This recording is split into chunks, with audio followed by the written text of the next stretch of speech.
How do you learn to speak English? In this video, we'll discuss 3 methods for learning to speak English that really work. But before we do, we first need to talk about how humans learn.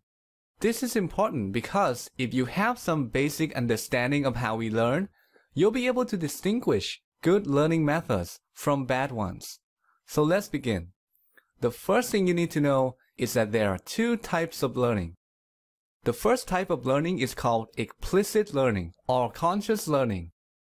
This is the type of learning where the learner knows that he's learning something and also what is being learned.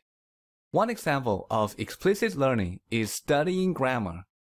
When you listen to an English teacher explaining the past tense, you're learning English explicitly by consciously memorizing how to use the past tense. The second type of learning is called implicit learning or unconscious learning. In implicit learning, the learner doesn't know what is being learned. Oftentimes, he's not even aware that he's learning something. The learning happens unconsciously. One example of implicit learning is listening to a conversation in English. When you listen to a conversation, your main goal is not to learn English, but to understand the conversation. But by doing the activity, you're simultaneously learning English. You may not realize it, but you're learning many aspects of the English language, the sentence structure, the grammar, the vocabulary, and so on. So we can learn English in 2 different ways, either explicitly or implicitly. The question is, which way of learning is better? To answer this question, consider this. Just like there are 2 types of learning, there are also 2 types of knowledge, explicit knowledge and implicit knowledge. Explicit learning results in explicit knowledge, whereas implicit learning results in implicit knowledge. And there's a very big difference between these 2 knowledges.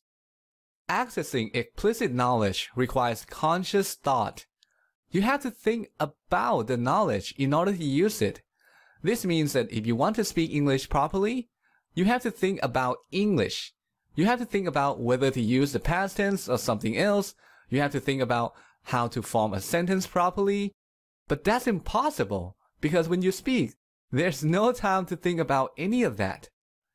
In contrast, accessing implicit knowledge doesn't require conscious thought. You don't have to think about the knowledge in order to use it. Think about how you speak your first language. It's pretty effortless, isn't it? You can speak properly without having to think about any grammar rule. That is possible only because your knowledge of your native language is implicit. For this reason, implicit learning is a much better learning strategy. When you don't have to think about English, it frees up your mind so you can fully concentrate on expressing your thoughts and ideas. Unfortunately, many English students like to learn English in an explicit manner. Some of them spend time on YouTube watching videos about grammar. What they don't realize is that the knowledge they gain from the activity is explicit knowledge, which is almost useless when it comes to speaking. So let me share with you 3 methods for learning to speak English that really work.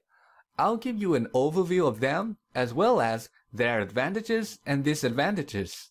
And at the end of this video, there'll be a link to a free resource where you can study each of these methods in detail.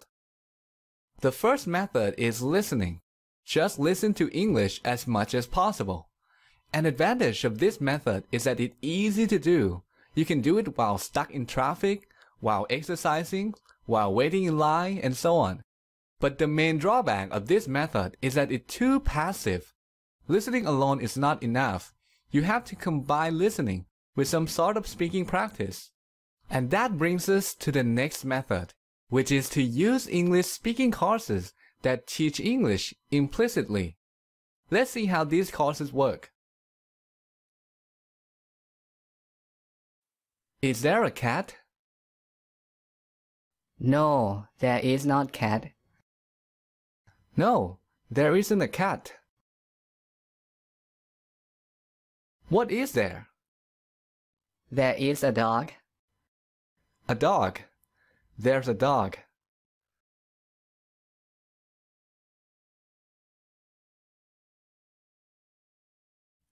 Does Lisa own the dog?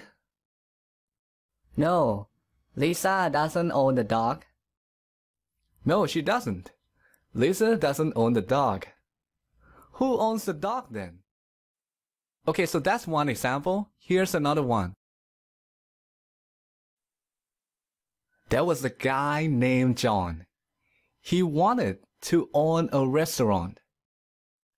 Did John want to own a car? No, he didn't want to own a car. No, he didn't want to own a car. What did he want? He wanted to own a restaurant. Well, he wanted to own a restaurant. He wanted to own a restaurant. Who wanted to own a restaurant? Okay, so that's how it works. A key advantage of using a course like this is that you get feedback every time you speak. This allows you to learn and improve quickly. This is great for beginners. By using a course like this, the learner can expect to see significant improvements in a matter of months. But this method has some disadvantages too, one of which is limited learning. When you use a course like this, you get to learn only the words, phrases, and other things that are used in that course. And this is a problem because in order to speak English well, you need to keep expanding your vocabulary. Another problem is that at some point, it's going to become easy for you to practice with these courses, and you will stop improving.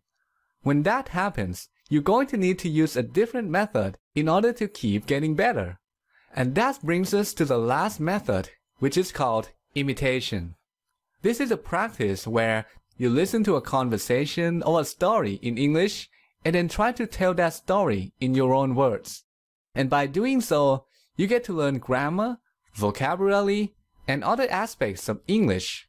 This is a great method for intermediate and advanced speakers. A key advantage of this method is that there are virtually no limits to how much you can learn. The more you practice, the more you learn, and the larger your vocabulary. But the main problem with this method is that it can be difficult for beginners. If right now you can speak English just a little bit, you may not be able to practice imitation effectively. If that's the case, you might want to start with 1 or 2 speaking courses before you start using this method.